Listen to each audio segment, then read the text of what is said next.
All right, I have a clip for you guys today that I think you're going to really enjoy. Now, I have to tell you, I have not been able to get a straight answer as to who the reporter is that asked this bizarre, cringy question yesterday of Jen Psaki during the press briefing.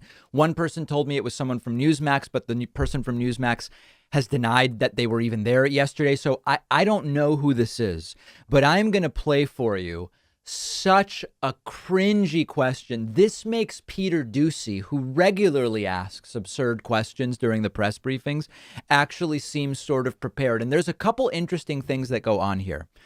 We're going to hear a question read that is literally being read. You will see the reporter looking down and reading the question.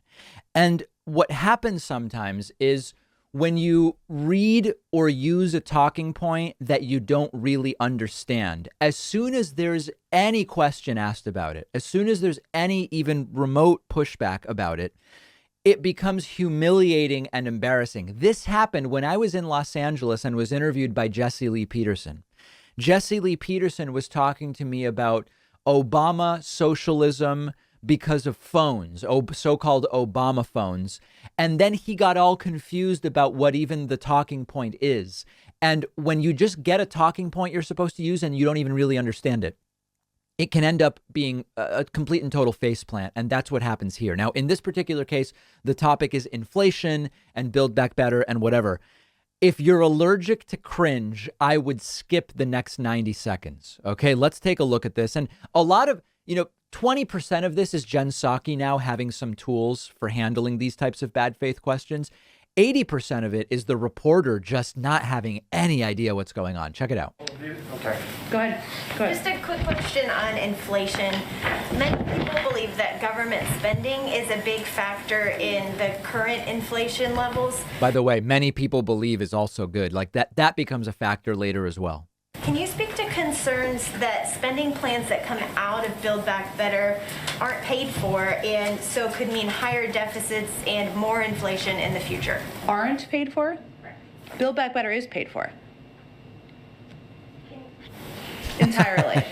Okay. So you've got to be able to say, where do you see that it's not paid for? Because the whole thing with Build Back Better was it is paid for. Now, I'll talk more about that in a moment. You could disagree with how it's paid for, or you could say, I don't believe the number, right? But you've got to be able to, because the whole thing with Build Back Better was it is paid for. Can you speak to the concerns that are coming in that it's not Who are the concerns actually from, though? But who's saying it's not paid for? Uh-oh. This pause is maybe one of the most significant pauses that I've ever seen during a press briefing. I'm even going to back it up because the pause is everything here. No. But who's saying it's not paid for?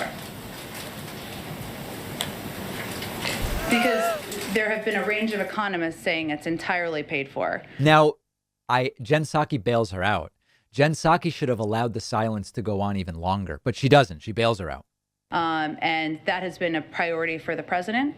It has also been concluded by a number of Nobel laureates and experts from a range of economic experts on the outside that it will not contribute to inflation. So those are the global experts that we would point to, but there may be others suggesting something else, but I don't know who those people are. If those bills do pass, it will not raise taxes. Now, see, this is it. Now, here's the problem. This is a completely different question. No, you pay for it through taxation. That's so. The reporter doesn't seem to even understand what's going on. Is it paid for versus do any taxes go up are two different questions. And it's just a mess. This person has no business being in the press briefing room. Well, something being entirely paid for means that part of that is the highest income Americans, that companies would be asked to pay. Paid for means there's a cost, but you raise the money to pay for it. A little bit more. That has been part of the proposal and part of reforming the tax system to make it more fair. So they're also not expected to contribute to future inflation then? Like now she's just grasping at straws. The Build Back Better bill, again, it's fully paid for. We would point to Nobel laureates and a range of global economists who have conveyed that it would not contribute to inflationary pressures. Go ahead. I almost am like starting to feel bad because it's so wacky.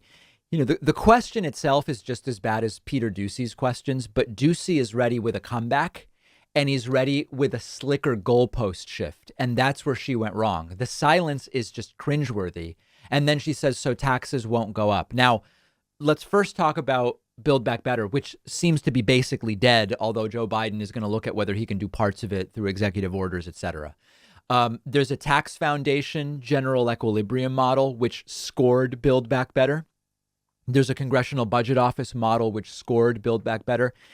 It's very close to revenue neutral based on slightly different assumptions. Now, Build Back Better has tax increases on the rich and some other different changes to business taxes and other things, which would offset the spending. So the concept is very simple. You do $100 in spending, but you take in an extra $100. That's 100 minus 100, right? So you've got zero there. That's what paid for means in this context.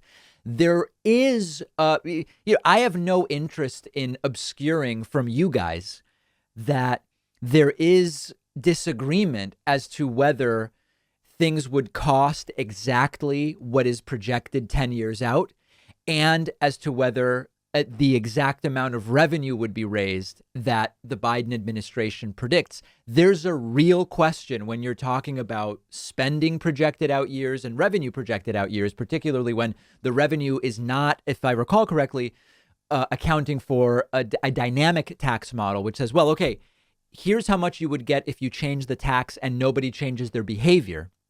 But typically when you change a tax, people do change their behavior. You've got to account for that. I'm more than glad to admit that to you guys, because that's the case with any bill. You could say, hey, you know what? This actually could be a little bit, this could actually raise the deficit a little bit because this thing's going to cost a little bit more and this thing is going to raise a little bit less money. That's perfectly fair. And that would be the case with any one of these bills.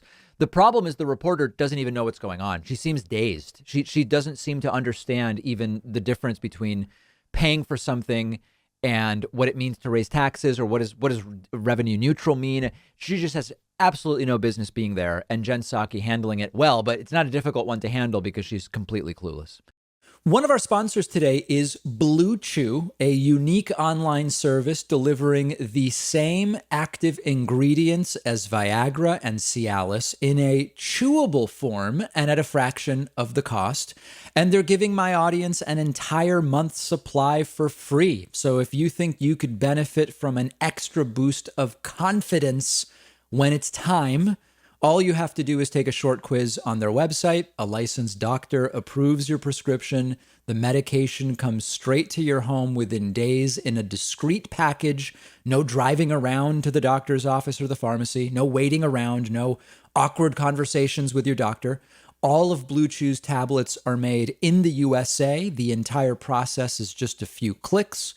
Go to bluechew.com. The link is underneath this video. They'll give you an entire month's supply for free when you use the promo code PACMAN. All you have to do is pay $5 shipping.